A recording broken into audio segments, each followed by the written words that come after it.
Okay, so why don't we do this? Why don't we transition now and talk about a different subject?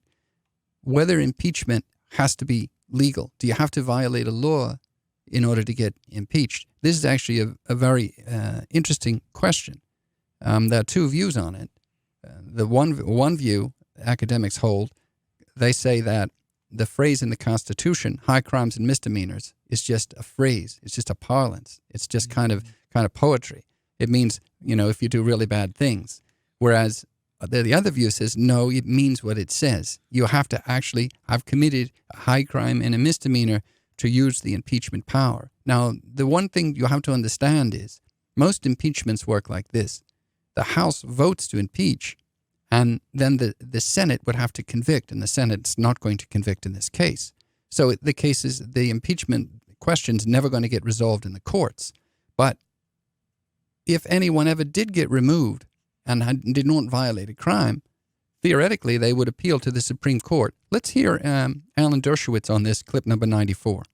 I know I state this view fairly categorically. A lot of academics say you don't need a crime to be impeached. Obviously, President Ford, when he was the minority leader, said whatever the House says, whatever the Senate says. Congresswoman Waters says the same thing. My analysis shows that that's not right. The framers rejected the British approach of malfunction in office and require that there be a crime as a prerequisite before anybody can be impeached. Once there's a crime, you can then take political considerations and decide whether to impeach him or not. But you have to have a crime. So he's saying the British approach, there doesn't need to be a crime. They could just be screwing around. Well, they're doing it right now with Boris. A vote of no confidence, they might do it. If they just don't like what you're doing, they think you're negligent, they think you're odious or whatever, and they don't like your tweets. Yeah, then you can go do a vote of no confidence. But the American system seems to speak of, in several places in the Constitution, not just that one clause, the idea that this is a legal proceeding. Now, the interesting thing is it's weird because they put the proceeding not in the courts. They put it in these political institutions. This is what Dershowitz believes.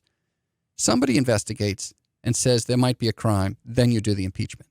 And so if you do the impeachment without some authority saying it looks like there's a crime here, then he thinks that is an unconstitutional proceeding, and if it ever went into the courts, that's the way it would come out. So impeachment doesn't need to be legal. It just might not go anywhere. Well, right. So that's the way it works in fact. In fact, they're going to impeach Trump. And in fact, the Senate probably, obviously is not going to remove him. And so no one's going to appeal to the courts. And this academic debate is then going to continue to persist. It seems like there might be a check and balance missing there. So if the parliament just doesn't like what the prime minister's doing, then they could go after him. In the U.S., not necessarily the case. In the U.S., I think the way it's supposed to work is the way it worked in the Mueller report. Mueller did the investigation and said they really can't say that there's any violation here, and so impeachment really wouldn't have gone anywhere. But now what they have is this phone call, and they're going to try to run with that instead because they think that they can capitalize on that. Why don't we? So far, some of this seems to be working. If you can put those, we have some polls that are out there. Do I have the poll pictures there? I don't know that I don't have the. Yeah, you want to take a look at them? If you can stick them up on the. What we'll do is we'll stick the polls up on, and people who are watching the video can see them. I mean, the point is this: in 1 week, the president's polls appears to have dropped. I think Rasmussen had him as high as like 53, and it went down to 49.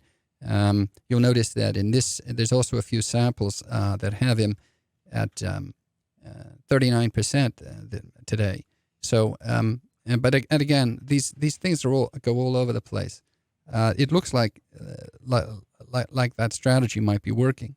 So, the strategy of pulling Trump's poll numbers down, it seems to be working. But we have to watch something else. We have to see how this is going to play out long term. The Republicans think that this is actually going to help them. There's some interesting campaign ads that Trump is now already starting to post. Some of these are interesting. Play clip number 85. Joe Biden promised Ukraine $1 billion if they fired the prosecutor investigating his son's company.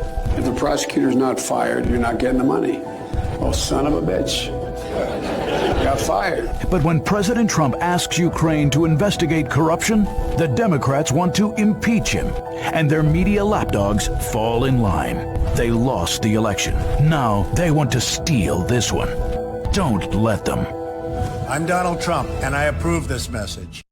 Woo! Shots fired. Yeah. Shots fired. He took all information he had.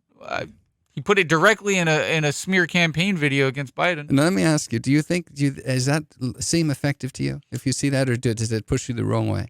I don't know. I mean, it reminds me of a lot of the same smear campaigns that we have for local city governments. Yeah. Yeah, I mean, these election ads are always get so irritating. I mean, they're fun maybe to watch the first time, and then they run on the television all the time. It's crazy. There's one more. Here's for campaign ad for Congress. This is number 86. Max Rose promised he'd tackle problems facing our country. Rose broke his promise. Instead of fixing healthcare and lowering drug prices, Rose votes with the radicals for endless investigations of President Trump, wasting our tax dollars. Instead of working to create more jobs, Rose wants more hearings. Tell Max Rose put petty politics aside and start getting things done. The Republican National Committee is responsible for the content of this advertising.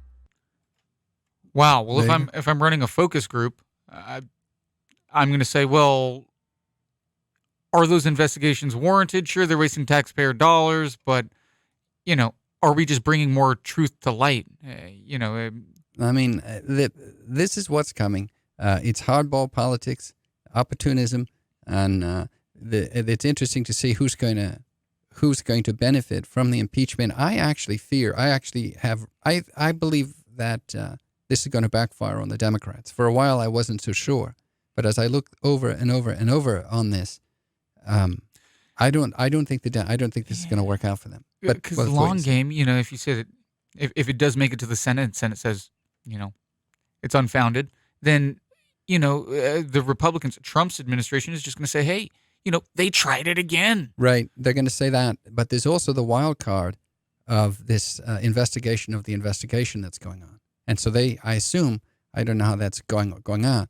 A lot of what they were doing in the Ukraine is probably getting evidence to feed that investigation. And you have that investigation going on. They want to know how this Steele dossier came about, which was a predicate to start spying on the Trump campaign.